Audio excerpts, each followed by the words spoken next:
చూస్తే రెంటపాళ్ల పర్యటనలో జగన్ కారు కింద నలిగి ప్రాణాలు కోల్పోయిన సింగయ్య కేసులో దర్యాప్తు కొనసాగుతోంది. దర్యాప్తులో భాగంగా జగన్ వాహనాన్ని రవాణా శాఖ అధికారులు తనిఖీ చేశారు. సింగయ్య మృతిపై ఇప్పటికే నల్లపాడు పోలీసులు కేసు నమోదైంది. జగన్ వాహనాన్ని స్వాధీనం చేసుకుని జిల్లా పోలీస్ కార్యాలయంలో ఉంచారు.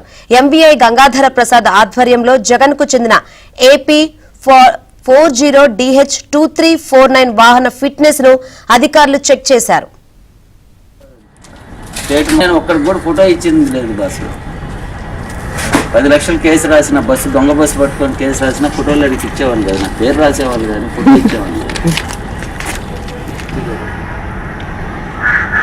సరేనా?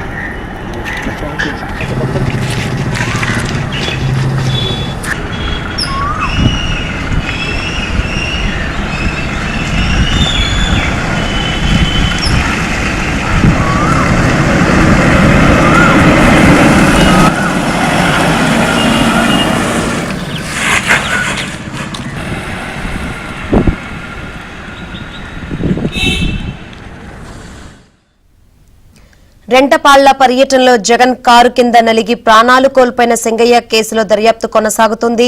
దర్యాప్తులో భాగంగా జగన్ వాహనాన్ని రవాణా శాఖ అధికారులు తనిఖీ చేశారు. సింగయ్య మృతిపై ఇప్పటికే నల్లపాడు పోలీసులు కేసు నమోదు చేశారు. జగన్ వాహనాన్ని స్వాధీనం చేసుకుని జిల్లా పోలీస్ కార్యాలయంలో ఉంచారు. ఎంవీఐ గంగాధర ప్రసాద్ ఆధ్వర్యంలో జగన్ కు చెందిన AP 40DH2349 వాహన ఫిట్నెస్ ను అధికారులు చెక్ చేశారు. ఈ దెబ్బతో నన్ను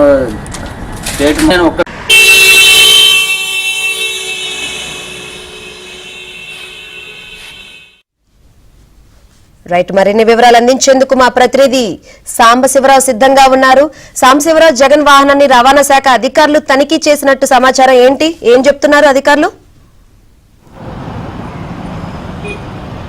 శంకరి, మొత్తంగా పల్నాడు జిల్లా రెంటపాళ్ల పర్యటనకి జగన్మోహన్ రెడ్డి నుంచి సందర్భంగా గుంటూరు ఏటుకూరు బైపాస్లో జరిగిన ప్రమాదంలో జగన్మోహన్ రెడ్డి కారు కింద పడి సింగయ్య అనే ఒక వ్యక్తి మృతి చెందాడు. ఈ ఘటనపై కూడా గుంటూరు నల్లపాడు పోలీస్ స్టేషన్లో కేసు నమోదు చేయగా దాంట్లో A1గా డ్రైవర్ రమణారెడ్డి, A2గా జగన్మోహన్ రెడ్డితో పాటు వైసీపీకి చెందిన సుబ్బారెడ్డి, నాగేశ్వర రెడ్డి, విడదల రజని, పేరు నాని పేర్లు కూడా నమోదు చేస్తూ కేసు నమోదు చేశారు. అయితే కేసు నమోదు చేసిన అనంతరం నల్లపాడు పోలీసులు సింగయ్య మృతికి కారణమైన జగన్మోహన్ రెడ్డి ప్రయాణించిన AP 40DH2369 కన్నా ఫార్చునర్ కారును కూడా తాడేపల్లి వెళ్ళి అదుపులో తీసుకున్నారు. ఆ రోజు తీసుకొచ్చిన ఫార్చునర్ కారును గుంటూరు జిల్లా SP కార్యాలయంలో ఉంచారు. అయితే ఈరోజు గుంటూరు చెందిన రవాణా శాఖ అధికారులు జగన్మోహన్ రెడ్డి యాక్సిడెంట్ చేసిన కారు ఫిట్నెస్ను కూడా వాళ్ళు చెక్ చేయడం జరిగింది. RTO ఆఫీస్ చెందిన motor vehicle inspector Gangadhar Prasad ఆధ్వర్యంలో కూడా ఒక టీం ఈరోజు గుంటూరు జిల్లా SP కార్యాలయానికి వచ్చి జగన్మోహన్ రెడ్డి వాహనాన్ని అయితే వాళ్ళు తనిఖీలు చేయడం జరిగింది. వాహనం ఫిట్గానే ఉన్నట్లు కూడా రవాణా శాఖ అధికారులు కూడా ఒక నిర్ధారణకు వచ్చారు. అయితే ఇప్పటికే జగన్మోహన్ రెడ్డి వాహనం ఫిట్గా ఉన్న నేపథ్యంలో ఆ రోజు బయటికి విడుదలైన వీడియో విషయంలో కూడా వాళ్ళు అభ్యంతరాలు వ్యక్తం చేస్తున్నారు. దానిపై కూడా ఫోరెన్సిక్ ల్యాబ్కు ఆ వీడియోను కూడా పంపించినట్టు కూడా తెలుస్తుంది. ఆ వీడియో రిపోర్టు కూడా వచ్చిన తర్వాత ఈ కేసు విచారణలో కూడా వేగవంతంగా అడుగులు ముందుకు వేయడానికి కూడా గుంటూరు జిల్లా పోలీసు యంత్రాంగం ఉంది. మరోవైపు గుంటూరు జిల్లా పోలీసులు జగన్మోహన్ రెడ్డి వాహనం విషయంలో గుంటూరు జిల్లా SP 2 రకాలైన ప్రకటనలు చేశారు. తొలుత జగన్మోహన్ రెడ్డి పర్యటన రోజు 0001 వెహికల్ సఫారీ వెహికల్ ఢీకొని సింగయ్య మృతి చెందాడని ఆయన ప్రకటించిన నేపథ్యం తర్వాత 4 రోజుల తర్వాత జగన్మోహన్ రెడ్డి వాహనం కిందే పడి సింగయ్య మృతి చెందిన వీడియో వెలుగులోకి వచ్చిన తర్వాత మరలా మార్చి గుంటూరు జిల్లా SP మరొకసారి మీడియా సమావేశం ఏర్పాటు చేసి జగన్మోహన్ రెడ్డి వాహనం కింద పడే సింగయ్య మృతి చెందాడని చెప్తూ కూడా సెక్షన్లు ఆల్టర్ చేస్తూ కూడా ఆ రోజు డ్రైవర్ రమణారెడ్డితో పాటు మిగతా 5గురు జగన్మోహన్ రెడ్డితో పాటు మొత్తం 6గురిపై కూడా నల్లపాడు పోలీస్ స్టేషన్లో కేసు నమోదు చేయడం జరిగింది.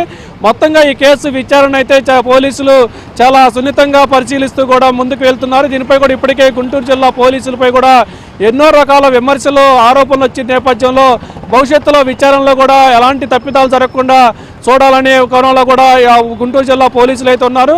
అయితే జగన్మోహన్ రెడ్డి వాహనం ఢీకొన్న రోజు వైసీపీ కీలక నేత తలశిల రఘురాం గుంటూరు జిల్లా పోలీసులకు ఫోన్ చేసి ఒక తప్పుడు సమాచారం ఇచ్చారు. ఆయన చెప్పిన వాహనాన్నే గుంటూరు జిల్లా పోలీసులు గుడ్డిగా నమ్మి మీడియా సమావేశంలో 0001 వెహికల్ ద్వారానే ప్రమాదానికి గురైందని ప్రకటించడం కూడా విమర్శలు ఎదుర్కొన్నారు. ఇప్పుడు భవిష్యత్తులో అలాంటి విమర్శలు రాకుండా ఈ కేసును చాలా సున్నితంగా విచారణ చేయాలని కూడా చేస్తున్నారు. మొత్తానికి ఈరోజు గుంటూరు జిల్లా ఎస్పీ కార్యాలయంలో వెహికల్ ఇన్స్పెక్టర్ గంగాధర్ ప్రసాద్ ఆధ్వర్యంలో కూడా తనిఖీలు చేపట్టి వాహనం చాలా ఫిట్గా ఉన్నట్లు కూడా ఒక నిర్ధారణకు వచ్చినట్టుగా తెలుస్తుంది. మరి ఫర్దర్గా గుంటూరు జిల్లా పోలీసులు ఈ కేసులో ఎలాంటి విచారణ ముందు కొనసాగిస్తున్నది కూడా మనం వేచి చూడాల్సిన పరిస్థితి.